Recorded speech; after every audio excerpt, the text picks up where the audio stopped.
One of the most common issues homeowners face with their garage doors is a broken torsion spring. Here at Prime Garage Door Repair Services in Northwest Chicagoland, we deal with this type of repair every single day. Our technician comes fully equipped with all the tools needed for the job. He uses a heavy-duty DeWalt driver to remove the hardware and specialized winding bars to safely tension and release the spring.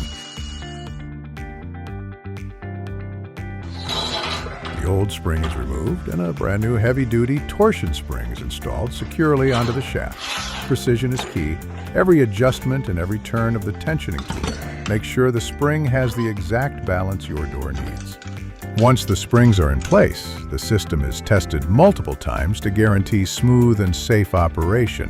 And just like that, the garage door is back in perfect working order.